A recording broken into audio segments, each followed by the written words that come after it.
ഞാനൊരു മിയ. എൻ്റെ പൗരത്വ നമ്പർ 200543. എനിക്ക് 2 കുഞ്ഞുങ്ങളുണ്ട്. മറ്റൊരാൾ അടുത്ത വേനലിൽ വരാനിരിക്കുന്നു. നിങ്ങൾ അവനെ വെറുക്കുമോ, എന്നെ നിങ്ങൾ വെറുത്ത പോലെ?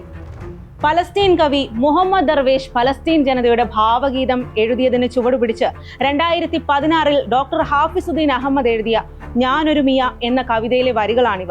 അസമിലെ ഭരണകൂടത്തിലെ അതിക്രൂര നടപടികൾക്ക് ഇരയായിക്കൊണ്ടിരിക്കുന്ന ജനസമൂഹമാണ് ഇന്ന് മിയ മുസ്ലിമുകൾ. കുടിയേറ്റക്കാർ എന്നാരോപിച്ച് ഭരണകൂടം ഇല്ലാതാക്കാൻ ശ്രമിച്ചുകൊണ്ടിരിക്കുന്ന രാഷ്ട്രമില്ലാത്ത ജനത. അവരുടെ ദുഃഖമാണ് വരികളായി കവിതയിൽ നിറയുന്നത്. അസം മുഖ്യമന്ത്രിയായി ഇരിക്കുന്നിടത്തോളം മിയ മുസ്ലിങ്ങൾക്കെതിരായ പോരാട്ടം തുടരുമെന്ന് പ്രഖ്യാപിച്ചുകൊണ്ടിരിക്കുന്ന BJP മുഖ്യമന്ത്രിയാണ് അവർക്കുള്ളത് എന്നറിയാമോ? ജനതയെ ജനാധിപത്യ ഭൂപടത്തിൽ നിന്ന് ഇല്ലാതാക്കാനും ഒറ്റപ്പെടുത്താനും അണികൾക്ക് ആഹ്വാനം ചെയ്യുകയാണ് ഹിമന്ത ബിശ്വ ശർമ്മ എന്ന മുഖ്യമന്ത്രി. കുടിയൊഴിക്കലിന്റെ ബുൾഡോസറുകളുടെ മുരൾച്ചയിൽ നിന്ന് പൗരത്വ സംശയമുള്ളവർക്കായി പണിത തടങ്കൽ പാളയത്തിലേക്കുള്ള ആ ജനതയുടെ യാത്ര തുടരുകയാണ്.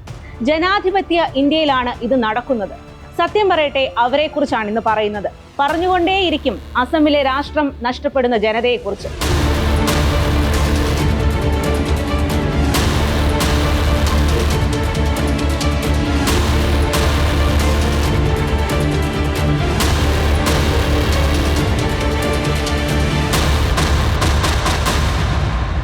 മിയ മുസ്ലിങ്ങൾ അസമിലെ ബംഗാളി സംസാരിക്കുന്ന മുസ്ലിം സമൂഹമാണ്. ബാർപേട്ട, ധുബ്രി, ഗോൾപാറ തുടങ്ങിയ ലോവർ സെൻട്രൽ അസം ജില്ലകളിലാണ് ഈ ജനത കൂടുതലായുള്ളത്. ജനസംഖ്യയുടെ 40% മിയ മുസ്ലിങ്ങൾ സംസ്ഥാനത്തുണ്ടെന്നാണ് കണക്ക്. ബ്രിട്ടീഷ് ഭരണകാലത്ത് കൃഷി നടത്തിപ്പിനായി അസമിലേക്ക് കൊണ്ടുവന്ന ബംഗാളിൽ നിന്നുള്ള കർഷകരാണിവർ. അങ്ങനെ എത്തിയ പല കുടുംബങ്ങളും ബ്രഹ്മപുത്രയുടെ തീരങ്ങളിലും സമീപ പ്രദേശങ്ങളിലുമായി താമസമുറപ്പിച്ചു.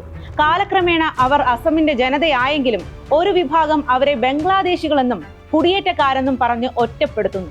വാസസ്ഥലത്ത് നിന്ന് കുടിയിറക്കുന്നു. പൗരത്വ പട്ടികയിൽ നിന്ന് പുറത്താക്കി അസമിലെ തടങ്കൽ പാളയത്തിലേക്ക് മാറ്റാനുള്ള പ്രഖ്യാപിത നടപടികളിലാണ് ഹിമന്ത ബിശ്വ ശർമ്മയുടെ BJP സർക്കാർ. അസമിലെ ദൽപൂർ, ശ്യാമപൂർ, ദറാങ് എന്നിവിടങ്ങളിലെ മുസ്ലിം ജനവിഭാഗമാണ് ബംഗ്ലാദേശികൾ എന്നാരോപിച്ച് കഴിഞ്ഞ 2 വർഷത്തിലേറെയായി പീഡനങ്ങൾക്കിരയായിക്കൊണ്ടിരിക്കുന്നത്. 2021 സെപ്റ്റംബർ 20, 23 തീയതികളിലാണ് കുടിയൊഴിപ്പിക്കൽ ആദ്യമായി നടന്നത്. 1350 കുടുംബങ്ങളെ താൽക്കാലികമായി കുടിയൊഴിപ്പിക്കുകയും പുനരധിവാസ ക്യാമ്പുകളിലേക്ക് മാറ്റുകയും ചെയ്തു. തുടർന്ന് 2024 മെയ് മാസത്തിൽ 2ാം ഘട്ട കുടിയൊഴിപ്പിക്കൽ നടന്നു. 400 കുടുംബങ്ങളാണ് ഇപ്പോൾ കുടിയൊഴിപ്പിക്കപ്പെട്ടിരിക്കുന്നത്. കുടിയൊഴിപ്പിക്കപ്പെട്ടവർ ശ്യാമപൂരിലെ പുനരധിവാസ കേന്ദ്രത്തിലാണ് താമസിക്കുന്നത്. കുടിയൊഴിപ്പിക്കപ്പെട്ട ആളുകൾക്കായി സർക്കാർ പുനരധിവാസ കേന്ദ്രങ്ങൾ നിർമ്മിച്ചെങ്കിലും അവിടെ അടിസ്ഥാന സൗകര്യങ്ങളൊന്നും തന്നെയില്ല.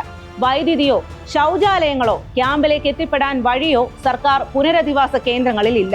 കുടിയൊഴിപ്പിക്കലിന്റെ ബുൾഡോസർ രാഷ്ട്രീയവുമായി രാഷ്ട്രീയ സാമൂഹിക സംഘർഷങ്ങളുടെ കേന്ദ്രമായി അസമിനെ മാറ്റുകയാണ് ഹിമന്ത ബിശ്വ ശർമ്മയുടെ BJP സർക്കാർ.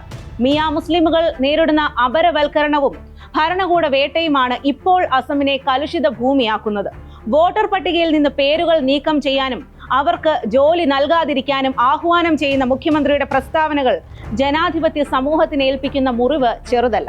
സംസ്ഥാനത്തെ വിവിധ ജില്ലകളിലെ ആയിരക്കണക്കിന് മിയ മുസ്ലിം കുടുംബങ്ങൾക്ക് അസം സർക്കാർ കുടിയൊഴിപ്പിക്കൽ നോട്ടീസ് നൽകി കഴിഞ്ഞു. അസം മുഖ്യമന്ത്രിയായി തുടരുന്നതുവരെ മിയ മുസ്ലിങ്ങൾക്കെതിരായ പോരാട്ടം തുടരുമെന്നാണ് ഹിമന്ത ബിശ്വ ശർമ്മ പറഞ്ഞത്. ഒരു ജനവിഭാഗത്തിനെതിരായ പരസ്യമായ വിചാരണ ആഹ്വാനങ്ങൾ നടത്തിവരികയാണ് ഹിമന്ത. അദ്ദേഹത്തിൽ വംശീയ വിദ്വേഷം തുളുമ്പുന്ന പ്രസ്താവനകൾ ഇടയ്ക്കിടെ വിവാദമാകാറുണ്ട്. എന്റെ കർത്തവ്യം മിയ മുസ്ലിങ്ങളെ ഉപദ്രവിക്കലാണ്. അവർ കഷ്ടപ്പെട്ടില്ലെങ്കിൽ അവർ കുടിയൊഴിപ്പിക്കപ്പെട്ട ഭൂമിയിലേക്ക് തിരിച്ചു വരും. നിങ്ങൾ അവരെ ബുദ്ധിമുട്ടിച്ചില്ലെങ്കിൽ നിങ്ങളുടെ വീടുകളിൽ ലവ് ജിഹാദ് ഉണ്ടാകും. അതിനാൽ നിങ്ങൾ അവർക്ക് കുഴപ്പം സൃഷ്ടിച്ചുകൊണ്ടേയിരിക്കുക. ഒരു മുഖ്യമന്ത്രിയുടെ വാക്കുകളാണിവ. 2021 മിയ മുസ്ലിങ്ങൾക്ക് നേരെ ഉണ്ടാകുന്ന ക്രൂരതകളെക്കുറിച്ച് മാധ്യമങ്ങളിൽ ചർച്ചകൾ ഉയരുന്നത്. സോനാപൂരിലെ കച്ചുതാലിയിൽ നടന്ന കുടിയൊഴിപ്പിക്കലും 2021 ദരാങ് ജില്ലയിലെ ധോൽപൂരിൽ നടന്ന ക്രൂരമായ വെടിവെപ്പും അസം ജനത മറക്കാനിടയില്ല. ഭൂമി ജിഹാദിനെതിരായ പോരാട്ടമായാണ് ആ വെടിവെപ്പിനെ ഭരണകൂടം ന്യായീകരിച്ചത്.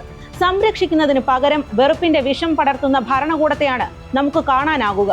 ഭരണകൂടം അവരെ സാമ്പത്തികമായും സാമൂഹികമായും തകർക്കാൻ ശ്രമിക്കുമ്പോൾ സുപ്രീം കോടതിയുടെ ഇടപെടലുകളും ഹൈക്കോടതിയിൽ നടക്കാനിരിക്കുന്ന നിയമ പോരാട്ടങ്ങളുമാണ് അവർക്ക് മുന്നിലുള്ള ഏക പ്രതീക്ഷ. പൗരത്വം തെളിയിക്കാൻ രേഖകളുമായി സർക്കാർ ഓഫീസുകൾ കയറിയിറങ്ങുന്ന മിയ മുസ്ലിങ്ങളുടെ ദുരിത ജീവിതം ഒടുവിൽ തടങ്കൽ പാളയങ്ങളിൽ ഒതുങ്ങുന്നു. പൗരത്വം എന്നത് അവർക്ക് സ്വപ്നമായി അവശേഷിക്കുന്നു. സ്വന്തം ഭൂമിയിൽ നിന്ന് കുടിയൊഴിക്കപ്പെട്ട് രാഷ്ട്രമില്ലാത്ത ജനതയായി അവർ മാറുകയാണ്. അവർക്കും അവകാശങ്ങളുണ്ട്. നമുക്കത് കാണാതിരുന്നുകൂടാ. നമസ്കാരം.